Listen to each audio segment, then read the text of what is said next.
Frequência vibracional, capítulo 9. Criando uma vida de alta frequência. Por medo de saber quem realmente somos, nós deixamos de lado o nosso próprio destino, o que nos deixa famintos de uma fome criada por nós mesmos. Acabamos vivendo vidas anestesiadas, sem paixão, desligadas da verdadeira finalidade de nossa alma.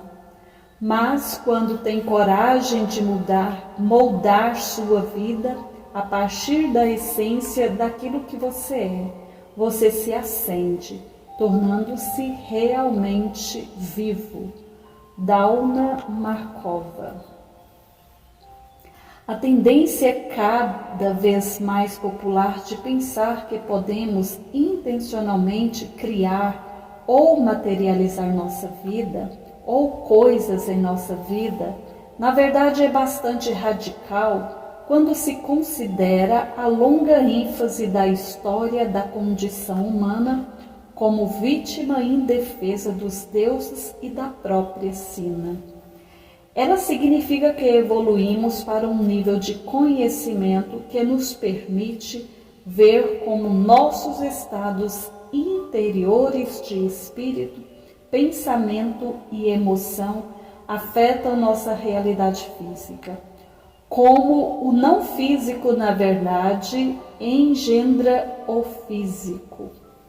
A materialização, que muita gente chama de manifestação, é a ideia segundo a qual se pode, pela forma da vontade, pelo desejo e pela energia direcionada, fazer uma coisa se tornar realidade ao nível físico.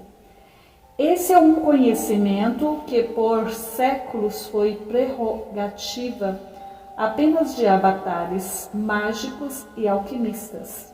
Porém, há pouco, a lei da atração veio à tona, trazendo ao público em geral ideias que antes eram esotéricas e metafísicas.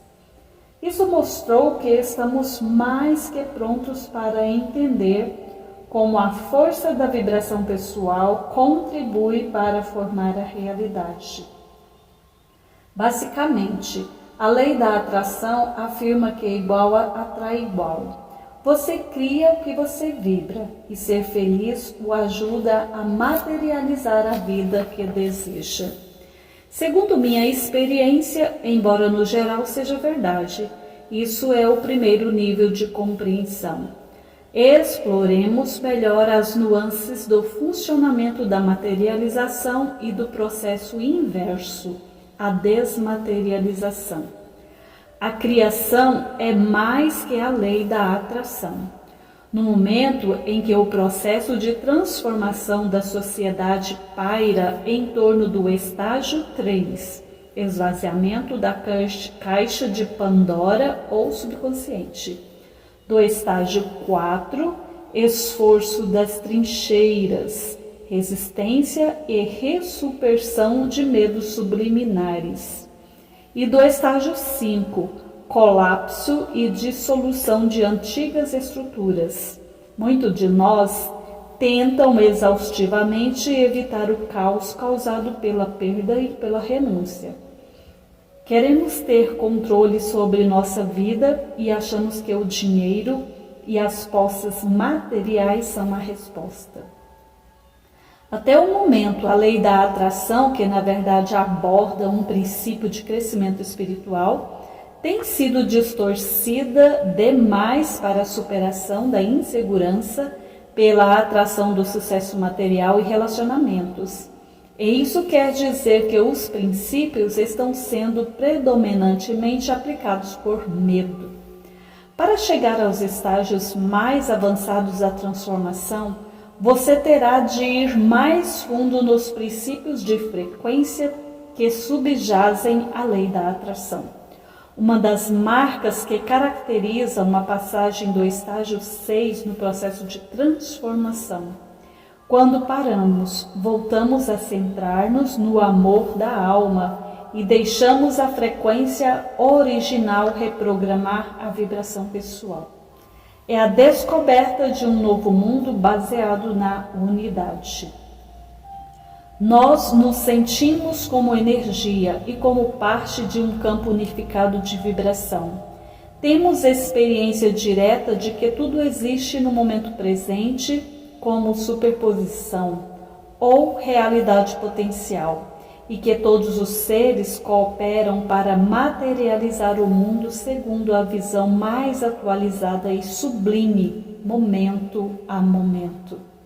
Essa nova perspectiva significa que as metas não precisam ter desespero e que uma vida ou destino de alta frequência em que a expressão da alma seja fácil é um direito inalienável.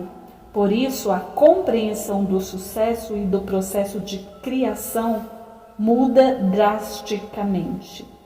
Não sei se como todo mundo é assim, mas quanto mais aprendo a manter a nova perspectiva da era da intuição, mais fácil se torna escutar as notas falsas.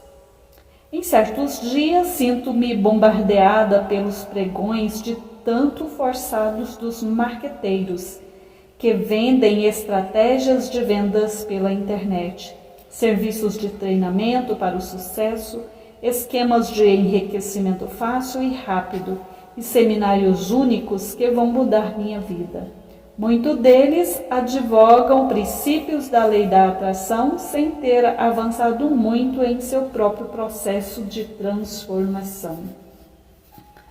Se não tiver alerta, é fácil ficar exausta ao lidar com a necessidade social de celebridade, dinheiro rápido e posses materiais. Pego-me ricocheteando vozes tensas e gravitando para as pacíficas, que irradiam o regozijo de criar com a outra, pelo prazer de se expressar harmoniosamente de sua frequência original, com resultados em que todos saem ganhando. Um modo é estridente, o outro cria uma música bela. Há um desafio aqui, ver além do sucesso superficial, encontrar no caminho para nosso destino um novo tipo de sucesso e entender que a materialização e a desmaterialização são uma parte normal do repertório de nossa percepção. A situação em que o mundo está nos desafia a ir além do status para buscar soluções para o sofrimento de nossa época. Voltamo-nos para forças tanto interiores quanto exteriores. Um novo ativismo social, de base espiritual, começa a se impor. Ele não decorre do ódio ao que está errado, nem da tentativa de combatê-lo, mas sim do amor ao que poderia ser e do compromisso de suscitá-lo. Marianne Williamson. Hoje é importante que, além de questionar e redimir o sucesso, nós também prestemos atenção à maneira como descrevemos o que acontece durante o processo de criação, que deixemos de usar modelos lineares para descrever processos que são holográficos e, em seu lugar, devolvamos modelos que expressem com precisão a dinâmica do campo unificado. Os modelos lineares baseiam-se na ideia de que somos separados, ao passo que os modelos holográficos baseiam-se na unidade do momento e do campo de que todos compartilhamos. Manter os modelos mentais atualizados simplificará nossa capacidade de materializar e desmaterializar nosso mundo. Por quê? Porque, como acreditamos que as coisas acontecem, é o roteiro interior que subjaz ao roteiro do que queremos que aconteça. Se algum desses roteiros não estiver alinhado com uma verdade superior, temos obstáculos e resultados distorcidos. Achar que precisamos atrair abundância material, por exemplo, é um modo ligeiramente obsoleto que contém algumas percepções equivocadas intrínsecas. Primeiro, a abundância material pode ou não ser a verdadeira meta de nossa alma. Segundo, no modo holográfico de perceber, nós e o que queremos existem no mesmo momento e no mesmo espaço, de maneira que a verdade não é possível atraí-lo porque já o temos. A atração é uma ideia que vem do modo de pensar linear da separação. O que queremos está ali e é preciso fazê-lo chegar a nós com determinação e esperteza. No mundo unificado, em vez de atrair algo, nós o percebemos já existindo em uma realidade e continuamos prestando-lhe atenção. Não é preciso nenhum esforço. Terceiro, por usar de determinação quando atraímos alguma coisa, por mais que a vibração pessoal se sinta feliz, imediatamente nos desligamos das experiências da unidade do amor, de ser amparado e de como o universo sempre faz com que todos saiam ganhando. Quando a força de vontade aflora, o ego volta achando que está dando as ordens e reforçando a ideia de isolamento e dificuldade. É um revés para a alma, porque essa sutil obstinação significa que paramos de confiar em que ela esteja nos propiciando exatamente aquilo de que precisamos.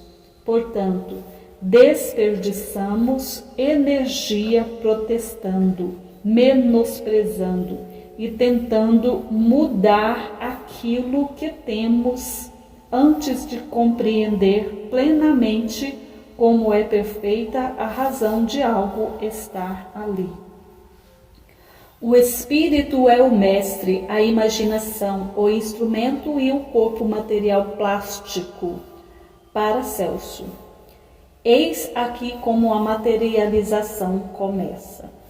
O primeiro nível de materialização vem da alma, independentemente do consciente. A alma materializa as situações importantes que precisamos para o plano de crescimento da vida, sempre em conjunto com outras almas. Podemos concordar com o plano ou resistir a ele, cometer erros e atrasar-nos no percurso. Mas o plano da alma se corrige automaticamente como um riacho encontra novos caminhos. Quando há uma obstrução, o que for necessário continuará reaparecendo até que nos comprometamos completamente com ele. O plano de uma vida está mais ou menos mapeado e se ajusta continuamente à medida que todos evoluem. Alguém precisa de um certo relacionamento num determinado momento da vida? As almas darão um jeito de encontrar-se. Alguém precisa de uma nova oportunidade? Talvez precisa de uma perda. As almas arrumarão as circunstâncias. Quando chega o momento de um avanço, praticamente nada, nenhuma densidade mental ou emocional, pode deter uma alma cuja hora chegou. As circunstâncias são o meio que a alma tem de criar experiências que nos ajudem a aprender as lições da vida. E elas podem mudar depressa, como uma miragem numa onda de calor, em resposta à intenção da alma. Nosso mundo se materializa a partir daquilo que somos. Ele é uma extensão, está uma oitava abaixo da vibração pessoal. Isso significa que ele é um misto de amor e medo, parte da luz e da verdade da nossa alma, ou seja, a alta frequência original. Consegue passar pela primeira das ideias fixas e emoções baseadas no medo e se irradia para criar novo mundo. Porém, parte da vibração pessoal e assim de nossa realidade materializada, vêm das sombras de baixa frequência projetadas pelos bloqueios, já que eles também se irradiam por nosso campo. São as sombras materializadas que interpretamos como problemas. E é quando as eliminamos que aprendemos suas lições de vida. Para começar a criar uma vida de alta frequência, primeiro devemos parar de materializar situações negativas desnecessárias. A mente e os sentimentos têm um papel secundário na materialização. Porém, na maioria das vezes, eles servem para bloquear e atrasar ou facilitar e acelerar as intenções da alma. Tudo depende do que escolhemos para prestar atenção e tornar real. Uma alma amorosa ou um ego temeroso. Por fim, quando o medo finalmente se desvanece, a mente e os sentimentos se fundem para formar uma sensibilidade sublime e tornar-se uma lente de transmissão perfeitamente límpida. Então, os desejos da personalidade e a intenção da alma tornam-se idênticos. Não é necessária nenhuma forma de vontade para obter o que queremos, porque a próxima coisa certa sempre aparecerá. Nesse estado de ânimo, o processo de criação e dissolução se caracteriza por um alto grau de inocência e disposição para brincar. E, graças à leveza, somos livres para materializar uma ampla gama de experiências que fluem em harmonia com o destino em evolução da humanidade. Portanto, a vida de alta frequência naturalmente se caracteriza por uma grande fluidez e pelo prazer das coisas simples. Penny Pearce.